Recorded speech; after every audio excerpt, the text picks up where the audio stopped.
Now we review Smile 2.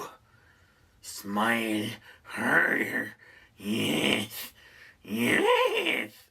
Alright, ladies and gentlemen, I have seen Smile 2. Wasn't looking forward to Smile 2. Didn't care much for Smile 1. Because the Smile movies have what we refer to as an unreliable narrative. And those films just don't jive with me. Anyway, for every 1,000 subscribers I do purchase one of these bracelets from 4Ocean. 4Ocean pulls a pound of trash out of the ocean every time I do that. If you'd be so kind as to comment, like, and subscribe, you'd be doing your part for a better world. Now, Smile is a movie about a person being plagued by a demon. What this demon does is it breaks you down mentally, takes complete control of you, then forces you to kill yourself in front of somebody else, and that's how the demon spreads. It's sort of like It Follows, only not as good. Because only you can see the demon. In fact, I would say that Smile is a It Follows clone. Why do we not have an It Follows 2? Did I miss that? Did that happen and I didn't watch it? Because that was a much better movie. I mean, look, this one follows a pop star who's sort of patterned on Miley Cyrus. And, I mean, she's had some traumatic events. She's gotten into drugs. And mostly she looks like... I don't know anything about Miley Cyrus now that I think about it. But Miley Cyrus wears those slinky outfits that this chick is wearing in this movie. So that's it. But anyway, so she's had a bad bout with drugs. She's having a comeback tour. She's a marketable property again. Her family is annoying. And she's being plagued by this demon. I don't want to reveal how she gets infected, but you do see her infection in the movie. And then after that, there's no reliable narrative, so we don't know what's happening. I mean, literally, for all we know, like, it could have been the night after she got infected. It could be the end of the movie. And because there's no reliable narrative. There's a couple of great, real blood, guts, and gore scenes.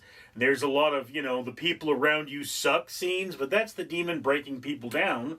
We don't know if the people around her really suck. And that's kind of the problem I had with the first movie, is that if the demon is so powerful that it can just create your reality, or recreate your reality without you having any ability to navigate that reality, then... Like, I get it, yeah,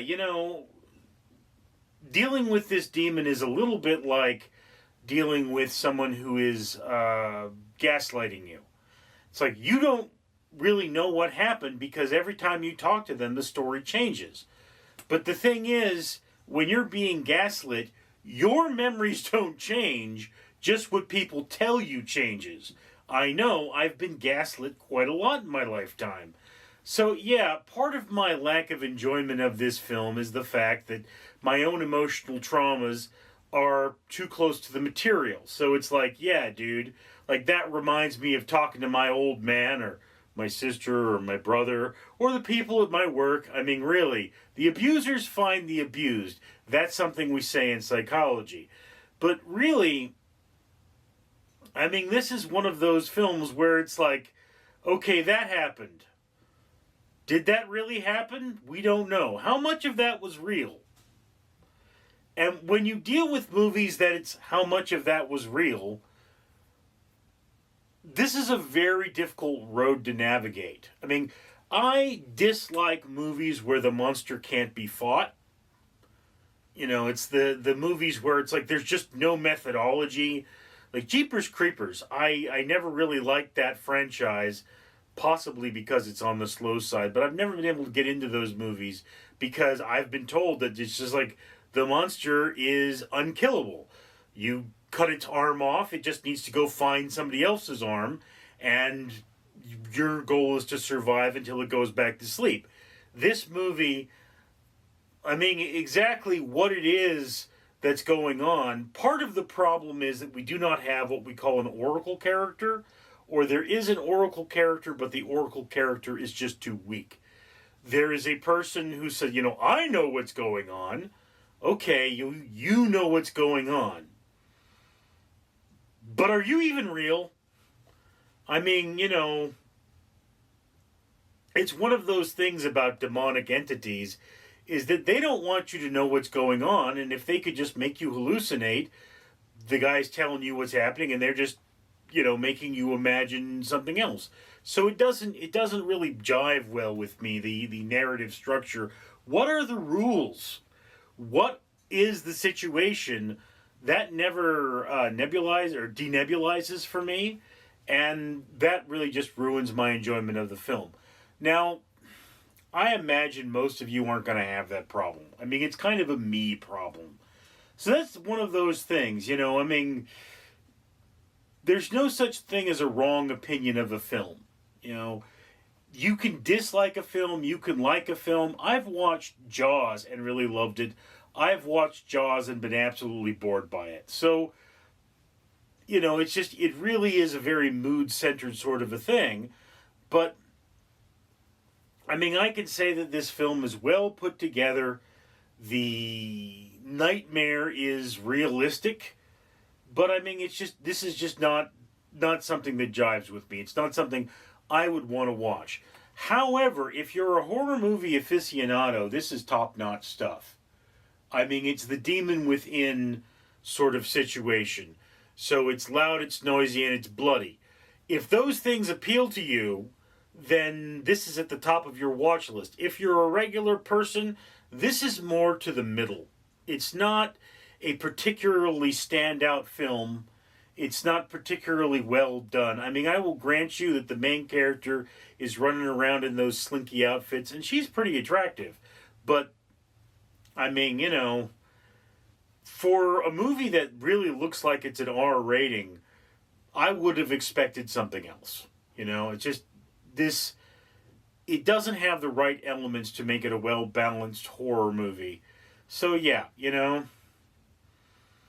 I didn't personally think it was all that great of a movie.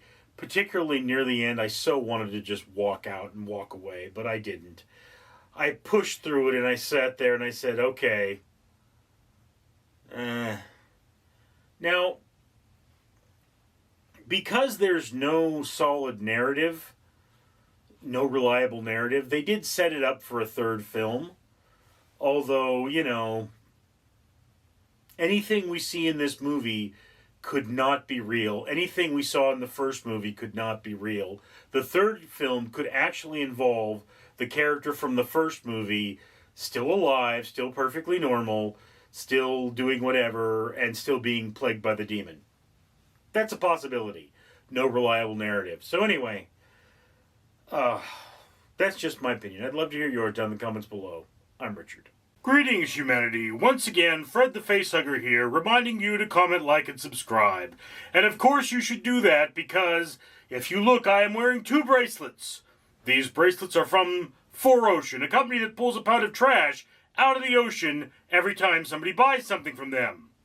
Well, the owner of this channel has pledged to buy 1 bracelet for every 1,000 subscribers. And it's a very, very dirty ocean that you dirtied. So, you should help him out and comment, like, and subscribe, therefore having him more subscribers so that he can buy more bracelets and clean that ocean. Or, I could fulfill my life cycle and hug your face. Don't you want a hug? Come over here. I want to give you a hug.